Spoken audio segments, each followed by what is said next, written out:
निर्मेय 25। 3 वृत्तों की त्रिज्याएं 1.5 centimetre, 2 centimetre और 3 सेंटीमीटर है। इन वृत्तों को इस प्रकार खींचिए कि प्रत्येक वृत्त शेष 2 वृत्तों को स्पर्श करे। आपको इन तीनों जो 3 त्रिज्याएं दी गई हैं, इन 3 सेंटीमीटर इन तीनों त्रिज्याओं से आपको 3 वृत्त बनाने हैं और इन तीनों वृत्त को इस तरह से बनाना है कि वे आपस में एक दूसरे को टच करें। कैसे करेंगे? सबसे पहले स्टार्टिंग की 2 त्रिज्याएं ले लीजिए, 1.5 सेंटीमीटर और 2 सेंटीमीटर। इनको प्लस कर दीजिए। 1.5 प्लस 2 कितना हुआ?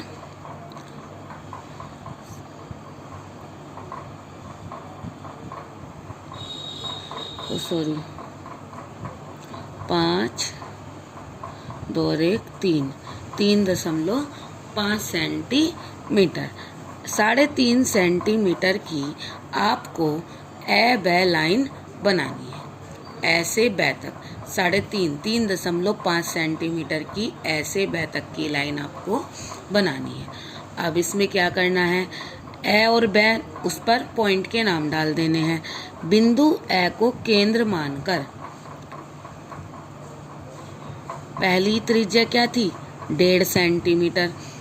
1.5 सेंटीमीटर प्लस और तीसरी त्रिज्या को ऐड कर देंगे प्लस 3 इजिकल टू 4.5 सेंटीमीटर।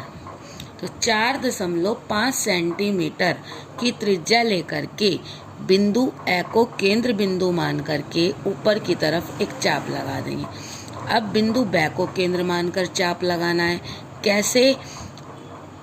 ऊपर की जो तीसरी त्रिज्या है 3 सेंटीमीटर और इसकी थी 2 प्लस 3 सेंटीमीटर को जोड़ करके 3 और 2 5 सेंटीमीटर। 5 सेंटीमीटर की त्रिज्या लेकर के बिंदु ब को केंद्र मानकर एक चाप ये लगाना है। तो जो ये आपस में चाप कटा, इस पर पॉइंट डाल देना है से। अब क्या करना है? ए से से को मिलाना है, ब से से को मिलाना है। एक त्रिभुज ये बन गया। अब इनसे क्या करना है? आपको वृत्त बनाना है। सबसे पहले ए बिंदु को सेंटर पॉइंट मानेंगे और सबसे पहली त्रिज्या थी 1.5 सेंटीमीटर की त्रिज्या से पहला वृत्त बना देंगे। ये था 2 सेंटीमीटर की त्रिज्या का। बिंदु ब को सेंटर पॉइंट के केंद्र बिंदु मानेंगे, 2 सेंटीमीटर की त्रिज्या से दूसरा वृत्त बना देंगे और फिर बिंदु स को केंद्र बिंदु मानेंगे, 3 सेंटीमीटर की त्रिज्या से तीसरा वृत्त बना देंगे। तो इस तरह से ये वृत्त तीनों त्रिज्याओं के बनेंगे और आपस में एक दूसरे को, ये दोनों आपस में टच कर रहे, ये दोनों भी टच कर रहे, ये दोनों भी टच कर रहे। तो इस तरह से ये आपस में भी जुड़ेंगे।